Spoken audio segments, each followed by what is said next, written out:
ఈరోజు చంద్రశేఖరరావు హరీష్ రావు ఏమంటారు, జూరాలలో 9 టీఎంసీ నీళ్లు ఉన్నాయి, అందుకే మేము 300 టీఎంసీ ఉండే శ్రీశైలం పోయినాను. నేను మీకు ఒక వివరాలు ఇవ్వదలుచుకున్నా. 3 రకాలు నీటి నిల్వలు ఉంటాయి. 1 రిజర్వాయర్, 2 బ్యారేజ్, 3 డ్యామ్. రిజర్వాయర్ అంటే జూరాల లాంటిది, బ్యారేజ్ అంటే మేడిగడ్డనో అన్నారమో సుందిళ్ళనో, డ్యామ్ అంటే శ్రీశైలము నాగార్జున సాగర్. దేని వెనకాల లిఫ్టులు పంపులు పెట్టినా ఫుట్బాల్ మునిగినట్టే బాయిలో నీళ్లు, మనం ఫుట్బాల్ బాయిలో వ్యవసాయం చేసిన వాళ్ళే ఉన్నారు కదా, ఊర్లలో మోటార్ మునిగితే ఫుట్బాల్ మునిగితే చాలు నీళ్లు తీసుకోవడానికి సరిపోతుంది. మొత్తం 50 ఫీట్లు ఉంటే 50 ఫీట్లు ఒకసారి తీసుకోము.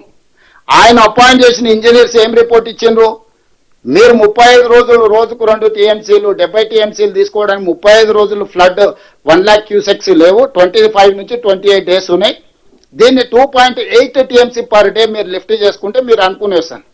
నేనేం చెప్తున్నంటే 2 టీఎంసీల పర్ డే 3 టీఎంసీలు తీసుకుంటే 30 రోజులు తీసుకుంటే జూరాల నుంచే 90 టీఎంసీలు మనం తీసుకోవడానికి ఉండే. కృష్ణా జలాలు కానీ భీమా జలాలు కానీ పాలమూరులకు ఎంటర్ కాగానే తల దగ్గరనే మనం ఒడిసి పట్టుకుంటే సుక్క నీరు ఇవాళ రాయలసీమ ఆంధ్రప్రదేశ్ తీసుకుపోనికి, అది పోతిరెడ్డిపాడు కావచ్చు, ముచ్చుమరి కావచ్చు, మాల్యాల కావచ్చు, రాయలసీమ కావచ్చు, ఎవరికి చుక్క నీళ్ళు దొరకకపోతుండే. వచ్చినట్టే తెలంగాణకు తెచ్చుకుంటే ఎవరిని చెప్పుకుంటుండే, జగన్మోహన్ రెడ్డి అయినా చంద్రబాబు నాయుడు అయినా లబలబ ఏడవాల్సి వస్తున్న మోడీ దగ్గర పోయి, లేకపోతే సిఆర్ పాటిల్ దగ్గర పోయి మొత్తం నీళ్ళన్నీ తెలంగాణ తీసుకుంటుంది, మేమేం చేయాలని. తెలంగాణ లోపలికి వచ్చి చంద్రబాబు నాయుడు లేకపోతే జగన్మోహన్ రెడ్డి ఆపగలుగుతుండే జూరాలలో ఉంటే. ఈ రోజు జూరాల నుంచి శ్రీశైలం పంపించడంతోటి నీకేమో 0.25 టీఎంసీ నీళ్లు తీసుకోవడానికి ఉంటే వాళ్ళకి 13 టీఎంసీలు తీసుకోవడానికి ఉంది. నువ్వు చెంబెడ్ నీళ్లు దొంగతనం చేసే లోపల వాడు 100 కుండల నీళ్ళే తీసుకుపోయేటంత పొక్కలు పెట్టి రెడీ చేసుకున్నాడు. ఈ 10 ఏళ్లలో ఈయన వాళ్ళకి ఇచ్చిన అవకాశం. అందుకే ఈరోజు లెవెల్ ప్లేయింగ్ ఫీల్డ్ ఈక్వల్గా లేదు, ఇర్రేషనల్ అయిపోయింది. మనకు అసలు ఏం అవకాశమే లేదు. మన నిండా అసలు అసలు అచేతన అవస్థకు తెలంగాణ నెట్టేసిండు చంద్రశేఖరరావు హరీష్ రావు. వాళ్ళు బలవంతులు అయిపోయారు.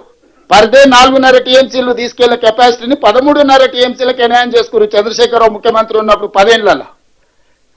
ఈ రోజు నువ్వు ఏం చేసినా శ్రీశైలం బ్యాక్ వాటర్స్ నుంచి నీళ్లు తీసుకోవాలంటే మన శక్తి సరిపోదు. నువ్వు అన్ని అనుకున్నట్టు కంప్లీట్ చేస్తే కూడా 2 టీఎంసీలు తీసుకోలేవు. ఇవాళ జూరాల నుంచి తరలించడంలో నీతి అన్యాయం జరిగింది, నిధుల దోపిడీ జరిగింది.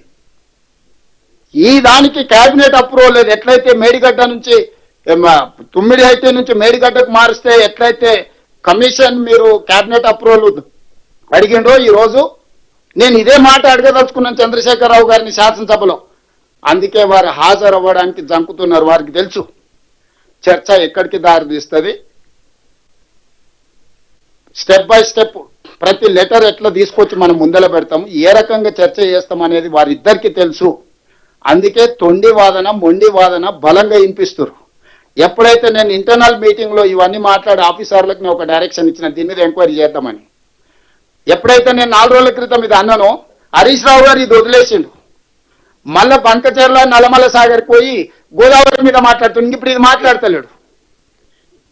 ఇప్పుడు 3 రోజుల నుంచి మీరు హరీష్ రావు గారి స్టేట్మెంట్ చూడండి.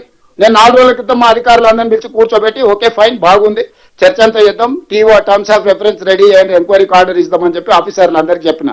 మా పేషీ ఉన్నోళ్లకు లా సెక్రటరీకి, ఇరిగేషన్ సెక్రటరీకి రైట్ ఎంక్వైరీకి ఆర్డర్ ప్లేస్ చేద్దాం, మనం తప్పు చేస్తే మన సంగతి తెలుస్తాం, వాళ్ళు తప్పు చేస్తే వాళ్ళ సంగతి తెలుస్తాం, ఎంక్వైరీ ఆర్డర్ ఇద్దామని ఎప్పుడైతే చెప్పినామో ఈ వాసన పసిగట్టింది. హరీష్ రావుకి ఇట్లాంటి వాసన అలవాటు బాగా పర్ఫెక్ట్గా ఉన్నది.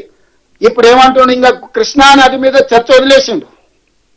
లేదు లేదు లేదు బంకచెర్ల నుంచి మీరు నల్లమల సాగర్ను మీరు అనుమతిస్తారు, చంద్రబాబు నాయుడుకు తాకట్టు పెట్టిండు అని.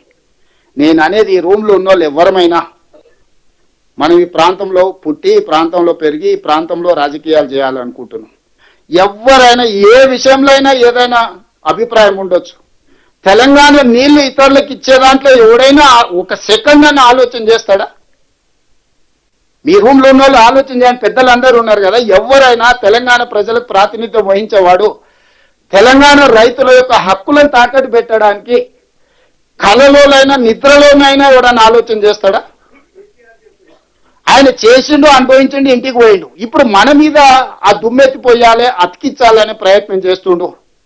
అందుకే ఇక్కడ ఉన్న ప్రజాప్రతినిధులందరికీ నేను చాలా స్పష్టంగా కాటగారికలు చెప్తున్నాను. దీంట్లో ఏంటంటే మహాభారతంలో ఉన్నట్టు ఎన్నో ఘట్టాలు ఉన్నాయి, ఒక్కొక్క ఘట్టం ఒక రకం. ఇది మల్టీ కాంప్లికేటెడ్. ఎందుకంటే ఆంధ్రప్రదేశ్ ఉంది, తెలంగాణ ఉంది, కేంద్ర ప్రభుత్వం ఉంది, కృష్ణా ట్రిబ్యునల్ ఉంది, కృష్ణా రివర్ మేనేజ్మెంట్ బోర్డు ఉంది, పర్యావరణ అనుమతులు ఉన్నాయి, సిడబ్ల్యూ సెంట్రల్ వాటర్ కమిషన్ అనుమతులు ఉన్నాయి. ఇది ఎన్ని రకాలుగా చిక్కుముళ్ళు ఉన్నాయంటే చార్మినార్ దగ్గర ఆటో నడిపినట్టు ఉంది. ఎవడు ఏ పక్క నుంచి ఏ సందులో నుంచి ఓడొస్తాడో, సైకిల్ మోటార్ వాడు వస్తాడో, కారు వాడు వస్తాడో, ఎవడు వస్తాడో తెలియదు, నడుచుకుంటే వాడు వస్తాడో, అరటి పండ్ల బండి వాడు వచ్చి అడ్డం పెడతాడో తెలియని పరిస్థితుల ఈ జల వివాదాలకు సంబంధించిన చర్చ ఉన్నది. ఈ చర్చను పూర్తి స్థాయిలో సభలో ఎండగడతాము. ఇందులో వచ్చిన వాళ్ళకు కూడా క్లియర్గా గోదావరి నది, కృష్ణా నది రెండు నదుల మధ్యలో ఉన్నదే తెలంగాణ. ఈ తెలంగాణ హక్కుల కోసం మన ప్రభుత్వం ఉమ్మడి రాష్ట్రంలో హక్కులను సాధించుకోలేకపోతున్నాము, హక్కులకు అన్యాయం జరుగుతుందని, నష్టం జరుగుతుందని తెలంగాణ రాష్ట్రం ఇచ్చినాం. తెలంగాణ రాష్ట్రం వచ్చిన తర్వాత వెళ్ళి కిరణ్ కుమార్ రెడ్డి తయారు చేసిన పేపర్ మీద కేసీఆర్, హరీష్ రావు గారు ఇద్దరు కలిసి సంతకం పెట్టి వస్తే ఆ కిరణ్ కుమార్ రెడ్డి కంటే వీళ్ళు ఎక్కువ దుర్మార్గులు కదా. కాలేజీ చెప్పిండు కదా, పకోడి చేస్తామని పొలిమేరలు అవుతారు తడతాం, వీడియో అయితే ఇలా పాతరేస్తాం అనేది చెప్పిండు కదా. సో సరిగ్గా వీళ్ళిద్దరు కోర్తిస్తుంది. ఆ రోజు ఇరిగేషన్ మినిస్టర్ హరీష్ రావు గారు, చీఫ్ మినిస్టర్ కేసీఆర్ గారు, వీళ్ళిద్దరిని ఊరేసిన, నేను అథారిటీగా చెప్తున్నా, వాళ్ళిద్దరిని ఈ జలాల విషయంలో చేసిన అన్యాయానికి హరీష్ రావు గారిని, కేసీఆర్ గారిని ఊరే తీసినా తప్పు లేదు. ఇదే మిడిల్ ఈస్ట్ కంట్రీస్ అయితే చౌరస్తాలనే ప్రజల చేత రాళ్లతో కొట్టించి చంపించుండేవాళ్ళు. మనది ప్రజాస్వామిక దేశం కాబట్టి ప్రజాస్వామ్య బద్ధంగానే ఎవరినైనా శిక్షించాలి కాబట్టి కసబును కూడా మనము చాలా రోజులు జైల్లో పెట్టి బిర్యానీ పెట్టి విచారణ చేసి ఉరి తీయాల్సి వచ్చింది. అందరి కళ్ళ ముందర AK-47 పెట్టి చాలా మందిని కాల్ చేసిన కసబ్ కూడా మనం ప్రజాస్వామిక బద్ధంగా విచారణ చేసి అతనికి న్యాయవాదులను పెట్టుకునే అవకాశం ఇచ్చి అతని తరఫున కూడా వాదనలు విన్న తర్వాతనే జడ్జిమెంట్ రాయాల్సి వచ్చింది.